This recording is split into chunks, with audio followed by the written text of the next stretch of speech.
Salute Bharat. നമ്മളോടൊപ്പം മുതിർന്ന മാധ്യമപ്രവർത്തകൻ എ ഹരികുമാറാണ്. സാർ, സ്വാഗതം. നമസ്തേ. പ്രേം.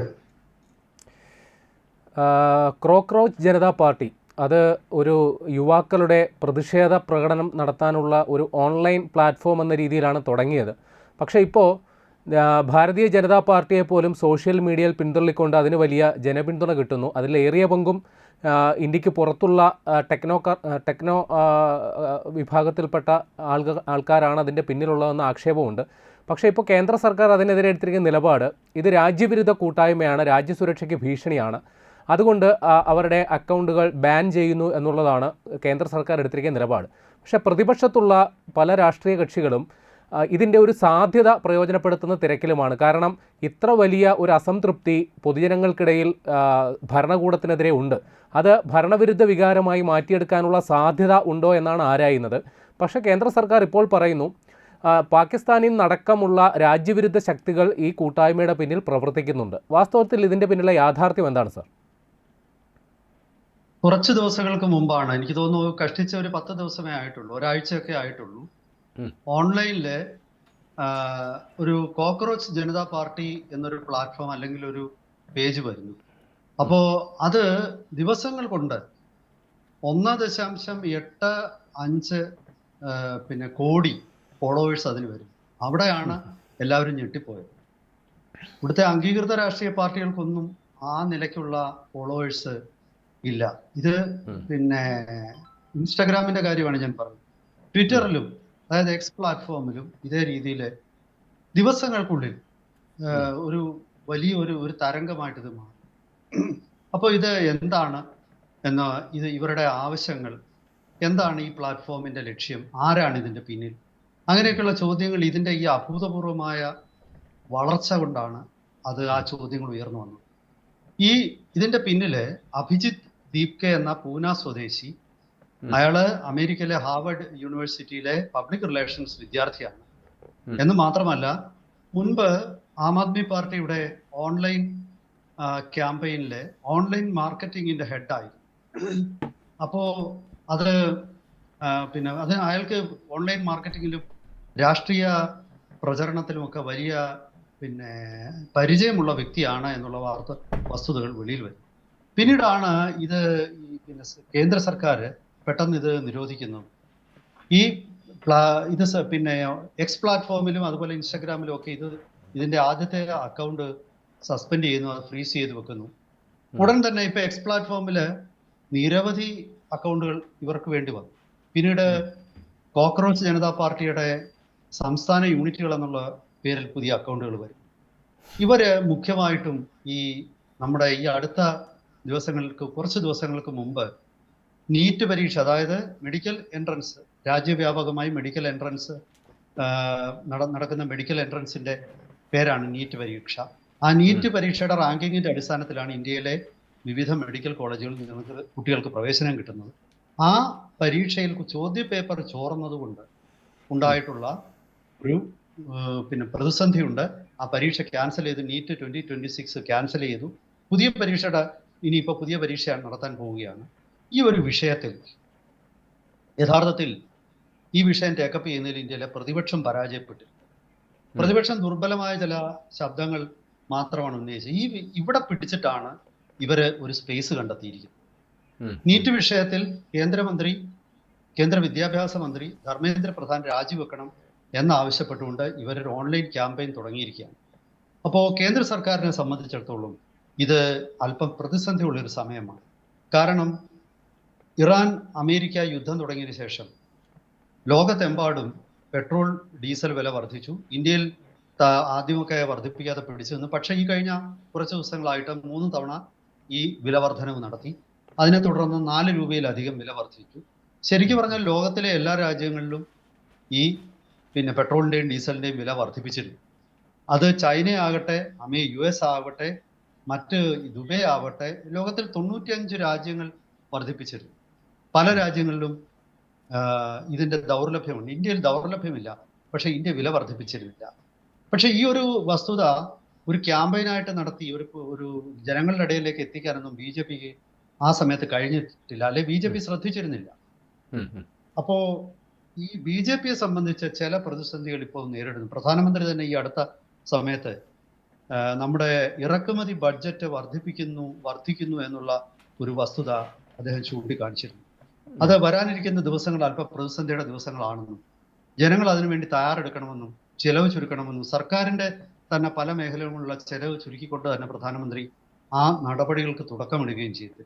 അപ്പൊ കൃത്യമായി ഈ സമയം നോക്കിയിട്ട് ഒരു പ്രസ്ഥാനം രൂപം കൊള്ളുകയും ആ പ്രസ്ഥാനം ചെറുപ്പക്കാരുടെ ഇടയിൽ വിജയിക്കുന്നത് പോലുള്ള ലക്ഷണങ്ങൾ കാണിച്ചു തുടങ്ങുകയും ചെയ്തപ്പോഴാണ് ആരാണ് ഇതിന്റെ പിന്നിലെന്നൊക്കെയുള്ള ചോദ്യങ്ങളിലേക്ക് വന്നത്.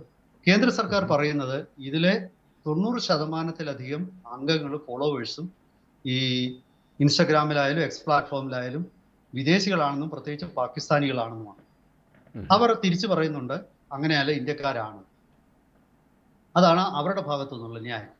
പക്ഷെ എന്നിരുന്നാൽ തന്നെയും ഈ ഒരു വിഷയം ഇവരുടെ ചിലർ ചൂണ്ടിക്കാണിക്കുന്ന ഇവർക്ക് ഇത്രയധികം ഫോളോവേഴ്സ് ഉണ്ടെങ്കിൽ ഇവരുടെ പോസ്റ്റുകൾക്ക് കിട്ടുന്ന ലൈക്കുകളൊക്കെ വെറും 100, 500 എന്നൊക്കെയുള്ള കണക്കിലാണ്. അതായത് പിന്നെ 1,85,00,000 ഫോളോവേഴ്സ് ഉള്ള ഒരു അക്കൗണ്ടിൽ അതുമായിട്ട് എൻഗേജ് ചെയ്യുന്ന ആൾക്കാരുടെ എണ്ണം വളരെ കുറവാണെന്നും അതിനാൽ തന്നെ ഇത് വ്യാജ അക്കൗണ്ട് ആണെന്നും ഈ പല പിന്തുണയ്ക്കുന്ന പലരും വ്യാജന്മാരാണെന്നും ഒക്കെയുള്ള ആരോപണങ്ങൾ നിലനിൽക്കുന്നുണ്ട്. എങ്ങനെയാണ് ഈ പറയുന്ന കോക്രോച്ച് ജനതാ പാർട്ടി ഇതിനെ പ്രതിരോധിക്കും എന്ന് നമുക്ക് അറിഞ്ഞു. ഇവിടെ ഈ യഥാർത്ഥത്തിൽ ഇവരെ ആ പ്രഥമ ദൃഷ്ട്യാ ഇത് BJP ആണ് ബാധിക്കുന്നതെന്ന് തോന്നുമെങ്കിൽ ഇതിൽ പ്രതിപക്ഷത്തിന്റെയും കഴിവുകേടുകൾ തുറന്നു കാണിക്കപ്പെടുന്നു. അതായത് ഇവർ വരും ദിവസങ്ങളിൽ ബാംഗ്ലൂരിൽ ഒരു റാലി നടത്താൻ തീരുമാനിച്ചു. പക്ഷെ കോൺഗ്രസ് ഭരിക്കുന്ന കർണാടകത്തിലും ആ റാലി നിരോധിച്ചു. പോലീസ് അതിശക്തമായ നിലപാടാണ് ഇവർക്കെതിരെ എടുത്തിരിക്കുന്നത്.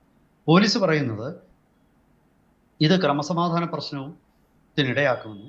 ഈ വാർത്ത ഇവരുടെ റാലിയെ സംബന്ധിച്ച് വാർത്തയോ ഈ റാലിയിൽ പങ്കെടുക്കാനുള്ള ആഹ്വാനങ്ങളോ ആരെങ്കിലും സോഷ്യൽ മീഡിയയിൽ നടത്തിയാൽ അവർക്കെതിരെ കേസെടുക്കുമെന്നുള്ള പ്രതിപക്ഷത്തിന്റെ സ്പേസിലേക്കാണ് പുതിയൊരു പ്രസ്ഥാനം കടന്നു വരുന്നത്. ഇത് പല ആൾക്കാരും ചോദിക്കുന്നുണ്ട്, ഇത് BJPക്ക് വെല്ലുവിളിയാകുമോ? BJP സർക്കാരിനെ പെട്ടെന്ന് ഇവരെ അട്ടിമറിക്കുമോ? ഇത് NTA എന്ന നാഷണൽ ടെസ്റ്റിംഗ് ഏജൻസിയുടെ ഒരു പരാജയത്തെ ഇവർ തുറന്നു കാണിച്ചു എന്നുള്ളതിൽ നാഷണൽ ടെസ്റ്റിംഗ് ഏജൻസി 2020 മുതൽ നിരവധി തവണ ഇത്തരം ആരോപണങ്ങൾ കേട്ടിരുന്നു. 2024 വലിയ രീതിയിൽ ഈ ആരോപണം വരികയും തുടർന്ന് കുറെ വിദ്യാർത്ഥികളുടെ ഫലങ്ങൾ ക്യാൻസൽ അല്ലെങ്കിൽ അവർ വീണ്ടും പരീക്ഷ എഴുതണമെന്ന് നാഷണൽ ടെസ്റ്റിംഗ് ഏജൻസി ആവശ്യപ്പെടുകയും ചെയ്തു. അപ്പൊ നിരന്തരമായിട്ടുണ്ടായിരുന്ന ഈ പരാജയം NTA സംബന്ധിച്ച് ഇപ്പോൾ CBI അന്വേഷണം നടക്കുകയാണ്. CBI അന്വേഷണത്തിൽ കുറ്റക്കാരെ അറസ്റ്റ് ചെയ്യപ്പെടുമെന്ന് നമുക്ക് പ്രതീക്ഷിക്കാം. പക്ഷെ അങ്ങനെയൊക്കെ ആണെങ്കിൽ തന്നെയും മറ്റു പല രാജ്യങ്ങളിലും എന്ന പോലെ ജൻസി പ്രക്ഷോഭത്തിലൂടെ BJP സർക്കാരിനെ അട്ടിമറിക്കാൻ സാധിക്കുമോ എന്നൊരു ചോദ്യം ഇപ്പൊ പലരും ചോദിക്കുന്നുണ്ട്. ശരിക്കും അതിന് അത്ര സാധ്യത ഇന്ത്യയിലില്ല. കാരണം ഇന്ത്യയെ പോലെ ഒരു വലിയ രാജ്യം, ആ വലിയ രാജ്യത്ത് പ്രത്യേകിച്ച് നമുക്കറിയാം ഈ കഴിഞ്ഞ സംസ്ഥാന തെരഞ്ഞെടുപ്പുകൾ നടന്നപ്പോൾ വരെ കേന്ദ്രം ഭരിക്കുന്ന രാഷ്ട്രീയ പാർട്ടിക്ക് എതിരാണ് ബംഗാളിലെ രാഷ്ട്രീയ ഭരണകക്ഷി. ആദ്യമായിട്ടാണ് കേന്ദ്രവും 50-60 കൊല്ലത്തിനിടയിൽ ആദ്യമായിട്ടാണ് ബംഗാളിലും കേന്ദ്രത്തിലും ഒരേ രാഷ്ട്രീയ പാർട്ടി അധികാരത്തിലെത്തി. BJP ബംഗാളിൽ അധികാരം പിടിച്ചെടുക്കുന്നത് ഐതിഹാസികമായ സംഭവം. ഇന്ദിരാഗാന്ധിയുടെ കാലത്ത് ബംഗാളിൽ കോൺഗ്രസിന് അധികാരം പിടിക്കാൻ പറ്റി. 1984 രാജീവ് ഗാന്ധി 400 സീറ്റിലധികം വിജയിച്ച് ലോക്സഭയിലേക്ക് തെരഞ്ഞെടുക്കപ്പെട്ടപ്പോൾ 14-15 MP അവിടെ നിന്ന് ജയിച്ചു ബംഗാളിൽ നിന്ന്. പക്ഷേ പിന്നീട് വന്ന അസംബ്ലി തെരഞ്ഞെടുപ്പിൽ ആ മാന്ത്രിക പ്രകടനം ആവർത്തിക്കാൻ രാജീവ് ഗാന്ധിക്ക് കഴിഞ്ഞില്ല. മമതാ ബാനർജി അതുപോലെ. അവർ അവിടുത്തെ കിരീടം വെക്കാത്ത രാജ്ഞിയായിട്ടായിരുന്നു, അല്ലാതെ മുഖ്യമന്ത്രി അല്ലായിരുന്നു. അങ്ങനെയുള്ള ആ ബംഗാളിൽ അധികാരം പിടിച്ചെടുത്ത് BJP അതിന്റെ ജനകീയതയുടെ പരമ ഉച്ചകോടിയിലേക്ക് നടന്നെടുക്കുന്ന ഒരു സാഹചര്യം. ആസാം പോലൊരു സംസ്ഥാനത്ത് തുടർച്ചയായി 3ാം തവണയും BJP സർക്കാർ അധികാരത്തിൽ വരുന്നു. ബീഹാറിൽ BJP സർക്കാർ വന്നിരിക്കുന്നു. ഒഡീഷയിൽ BJP സർക്കാർ വന്നിരിക്കുന്നു. ഈ ഒരു സാഹചര്യത്തില് BJPയുടെ പരമ്പരാഗത ശക്തി കേന്ദ്രങ്ങളായ വടക്കേ ഇന്ത്യയോ പടിഞ്ഞാറേ ഇന്ത്യയോ അല്ലാതെ സ്ഥലങ്ങളിൽ പോലും BJP അധികാരത്തിലെത്തിയിരിക്കുന്ന ഈ ഒരു സാഹചര്യത്തിൽ ഒരു സോഷ്യൽ മീഡിയ വഴിയിട്ടുള്ള ഒരു ഒരു കൂട്ടായ്മയ്ക്ക് ഒരു സർക്കാരിനെ പുറത്താക്കാൻ പറ്റും എന്നത് അത് ബംഗ്ലാദേശോ നേപ്പാളോ ശ്രീലങ്കയോ ഒക്കെ പോലെ ഇന്ത്യയുടെ ഒരു സംസ്ഥാനത്തിന്റെ അത്ര ഒക്കെ അല്ലെങ്കിൽ രണ്ടോ മൂന്നോ സംസ്ഥാനം ചേർന്ന് വരുന്നതായിരിക്കും ബംഗ്ലാദേശിന്റെ ജനസംഖ്യ. ഉത്തർപ്രദേശിന്റെ ജനസംഖ്യ എടുത്തു നോക്കുമ്പോൾ ബംഗ്ലാദേശ് അതികുറവാണ്. പക്ഷെ ഇതുപോലൊക്കെയുള്ള അത്ഭുതങ്ങളൊന്നും ഇന്ത്യയിൽ നടക്കുമെന്ന് എനിക്ക് തോന്നുന്നില്ല. പക്ഷെ അതേസമയം ഈ സോഷ്യൽ മീഡിയ പ്ലാറ്റ്ഫോം ഉള്ള ഈ ഒരു ആൾക്കൂട്ടം അത് പ്രസക്തമായ ഒരു ചോദ്യമുണ്ട്. എനിക്ക് തോന്നുന്നു നമ്മുടെ സമയം തീരാറായിരിക്കുകയാണ്. പക്ഷെ എങ്കിലും ഈ ഒരൊറ്റ പോയിന്റൂടെ ഞാനൊന്ന് വിശദീകരിച്ചിട്ട് നമുക്ക് അതായത് കേന്ദ്ര സർക്കാരിനെ സംബന്ധിച്ചിടത്തോളം കേന്ദ്ര സർക്കാരിന് ചില ഉദ്യോഗസ്ഥ ഭരണത്തിൽ കൃത്യമായിട്ട് കേന്ദ്രത്തിലെ സർക്കാരിന്റെ ഇടപെടലുകൾ ഉണ്ടാകണമെന്ന്, അതുപോലെ തന്നെ നീറ്റ് പോലുള്ള പരീക്ഷകളിൽ കൃത്യമായ നടപടികൾ കേന്ദ്രം സ്വീകരിക്കണമെന്നുള്ള ഒരു മുന്നറിയിപ്പായിട്ടാണ് ഞാൻ ഇത്തരം സമൂഹ മാധ്യമ കൂട്ടായ്മകളുടെയിലൂടെയുള്ള രോഷപ്രകടനത്തെ അല്ലെങ്കിൽ ഇവയ്ക്കുള്ള ഒരു പ്രസക്തിയെ കാണുന്നത്. ഇത് സർക്കാരിനെതിരാണോ എന്ന് വെച്ചാൽ ഞാൻ അങ്ങനെയൊന്നും സർക്കാരിനെ വലിച്ചു താഴെയിടാനൊന്നും ഇതിന് ശേഷിയില്ല. പക്ഷേ ഇവർ ഉന്നയിക്കുന്ന ചില ചോദ്യങ്ങൾ, ഇന്ത്യയിലെ പ്രതിപക്ഷം ചോദിക്കേണ്ട ചോദ്യങ്ങൾ അവർ ചോദിക്കാതെ ഇരിക്കുമ്പോൾ വേറെ ചില ആൾക്കാർ ചോദിക്കും. നമ്മുടെ അവനവനിരിക്കേണ്ട ഒരു കസേരയില് ഇരിക്കുന്നവരെ അത് കാണിക്കേണ്ട ഉത്തരവാദിത്വം അവർ കാണിക്കാതിരിക്കുമ്പോൾ അത് ഏറ്റെടുക്കാനായിട്ട് മറ്റു പലരും രംഗത്ത് വരും. ചിലപ്പോൾ അതിലേക്ക് സാമൂഹ്യ വിരുദ്ധ ശക്തികളും രാഷ്ട്രവിരുദ്ധ ശക്തികളും ഒക്കെ നുഴഞ്ഞു കയറാം. അങ്ങനെ നുഴഞ്ഞു കയറുമ്പോൾ സ്വാഭാവികമായിട്ടും നമ്മൾ അപ്പം പിന്നെ കരഞ്ഞിട്ട് കാര്യമില്ല. ഇത് ഒരു പാഠമായിട്ട് ഉൾക്കൊണ്ട് തീർച്ചയായിട്ടും വരും ദിവസങ്ങളിൽ സർക്കാരിന്റെ എല്ലാ സംവിധാനങ്ങളും 10 മടങ്ങ് കാര്യക്ഷമതയോടുകൂടി പ്രവർത്തിക്കണം. സാധാരണ ഒരു സർക്കാരല്ല, BJP സർക്കാരിൽ നിന്നും ജനം ഒരു തെറ്റും പ്രതീക്ഷിക്കുന്നില്ല. ഇത് ഒരു ചോദ്യം ഞാനൊന്ന് ചോദിച്ചോട്ടെ. നമ്മുടെ നാട്ടിൽ കഴിഞ്ഞ ഒരു 2 വർഷം മുമ്പാണെന്ന് തോന്നുന്നു നമ്മുടെ കൊല്ലം MLA മുകേഷ് വലിയ രീതിയിൽ വേട്ടയാടപ്പെട്ടൊരു സംഭവമാണ്. നമ്മുടെ ബുൾജെറ്റ് എന്ന പേരിൽ സോഷ്യൽ മീഡിയയിൽ വലിയ പ്രചാരണം നടന്നു. 2 ചെറുപ്പക്കാർ യൂട്യൂബ് ചാനൽ നടത്തി. അവർക്കെതിരെ മോട്ടോർ വാഹന വകുപ്പ് നടപടിയെടുത്തതിൻ്റെ പേരിൽ സോഷ്യൽ മീഡിയയിൽ കേരളം കത്തിക്കും എന്നൊക്കെ പറഞ്ഞ് വലിയ കലാപാഹ്വാനം നടന്നു. അതിനു മുമ്പ് കേരളത്തിൽ ഒരു ഓൺലൈൻ ഹർത്താൽ ആഹ്വാനം നടന്ന് അത് വിജയിക്കുകയും ചെയ്തു. സമാനമായി നമ്മുടെ രാജ്യത്തുടനീളം സോഷ്യൽ മീഡിയ ഉപയോഗിച്ച് ഇത്തരം ചില കൂട്ടായ്മകൾ വരുന്നുണ്ട്. വാസ്തവത്തിൽ രാജ്യത്ത് വലിയ അമർഷം നിലനിൽക്കുന്നു. അതിനെ മുതലാക്കാൻ ഇവിടുത്തെ പ്രതിപക്ഷ രാഷ്ട്രീയ കക്ഷികൾക്ക് ഇതുവരെ സാധിച്ചിട്ടില്ല എന്നുള്ളത് കൂടിയല്ലേ ഇത്തരം സോഷ്യൽ മീഡിയയിൽ ഇത്തരം ചില അപസ്വരങ്ങൾ വരുന്നത്? തീർച്ചയായിട്ടും. അതായത് പ്രതിപക്ഷത്തിന്റെ ജോലി നിർവഹിക്കാൻ മറന്നുപോയതോ കഴിവില്ല എന്നുള്ളത് തന്നെയാണ് ഇതുപോലെ പുതിയ ആൾക്കാർ ആ സ്ഥാനം ഏറ്റെടുക്കുന്നത്.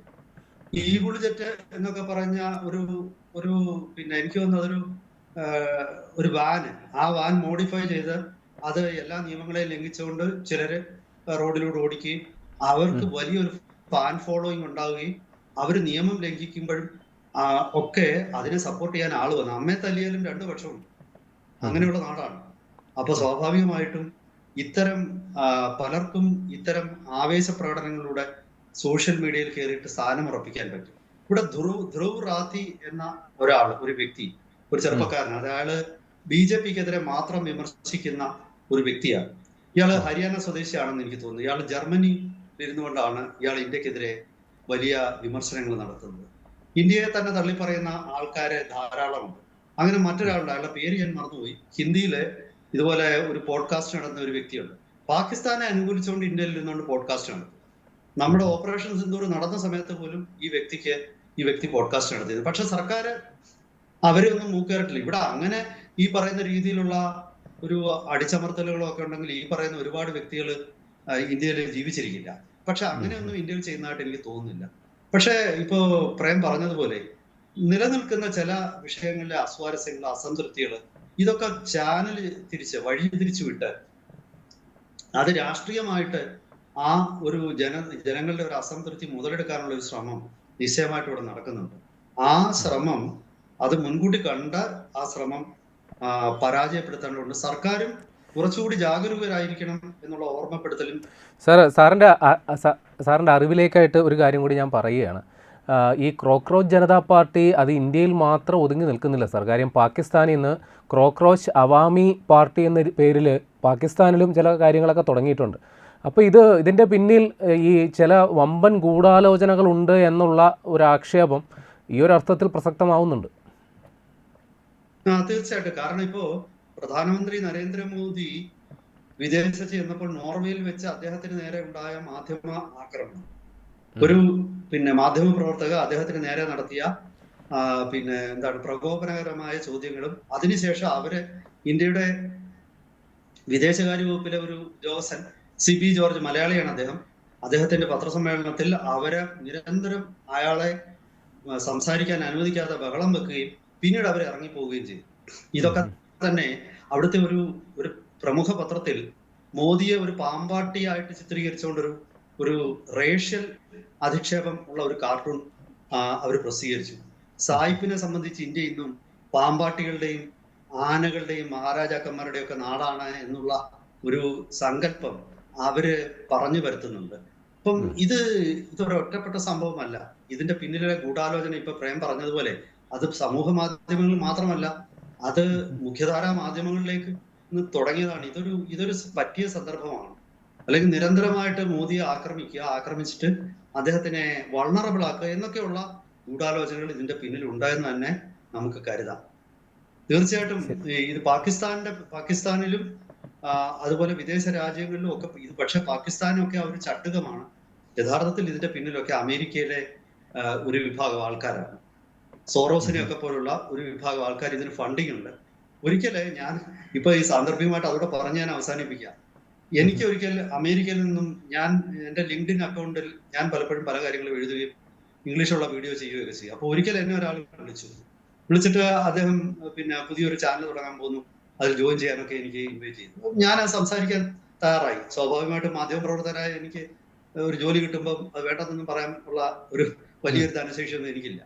അപ്പം ഞാൻ സമ്മതിച്ചു. പക്ഷെ പിന്നീട് ഞാൻ 2ാം റൗണ്ടിൽ അദ്ദേഹം എന്നെ വിളിച്ച് സംസാരിക്കുമ്പോൾ അദ്ദേഹത്തിന് കൃത്യമായ ഒരു അജണ്ട ഉണ്ടെന്നും അത് കേന്ദ്ര സർക്കാരിനെതിരെ കൃത്യമായിട്ട് ഞാൻ പ്രവർത്തിക്കണമെന്നും ഉള്ള. അപ്പൊ ഞാൻ പറഞ്ഞു, കേന്ദ്ര സർക്കാർ തെറ്റ് ചെയ്താൽ വിമർശിക്കാൻ ഞാനാണ്, അക്കാര്യത്തിൽ എനിക്ക് സംശയമില്ല. പക്ഷെ തെറ്റ് ചെയ്യും എന്നുള്ള രീതിയിൽ പോയാൽ അത് മാധ്യമ പ്രവർത്തനം അല്ലല്ലോ എന്ന് പറഞ്ഞപ്പോൾ അദ്ദേഹം ഉരുണ്ട് കളിക്കാനും ഒക്കെ തുടങ്ങി. പിന്നീട് എനിക്ക് മനസ്സിലായി ഒരു വളരെ മോട്ടിവേറ്റഡ് ആയിട്ടുള്ള കൃത്യമായ അജണ്ടകളോട് കൂടിയ ഒരു നീക്കമാണെന്ന് ഞാൻ ആ കാര്യത്തിൽ അതിൽ നിന്ന് ഞാനങ്ങ് പിൻവാങ്ങി. അപ്പോ ഇന്ത്യക്കാരനായിരുന്നു, ഹൈദരാബാദ് സ്വദേശിയായ വ്യക്തിയാണ് അദ്ദേഹം. സിലിക്കോൺ വാലിയിൽ ബിസിനസ് നടത്തുന്നു, ഹൈദരാബാദിലും ബിസിനസ് ഉണ്ട് എന്നൊക്കെയാണ് അദ്ദേഹം എന്നോട് പറഞ്ഞത്. അപ്പോൾ സ്വാഭാവികമായിട്ടും ഇത്തരം ശ്രമങ്ങൾ പാശ്ചാത്യ നാടുകളിൽ നിന്നും ആണ് ഉറവിടം.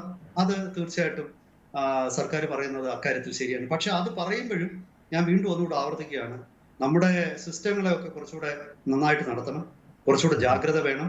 പരീക്ഷകളൊക്കെ തന്നെ നന്നായി നടത്തുന്ന അക്കാര്യത്തിൽ കുറ്റമറ്റ രീതിയിൽ തന്നെ നടത്തേണ്ടി വരും. ഇതാണ് എനിക്ക് പറയാനുള്ളത്. കൂടുതൽ വിവരങ്ങൾ വരുന്ന മുറയ്ക്ക് നമുക്ക് വീണ്ടും വിശദാംശങ്ങളുമായിട്ട് പ്രേക്ഷകരുടെ മുന്നിലേക്ക് എത്താം. അതുവരെ എല്ലാവർക്കും നമസ്കാരം.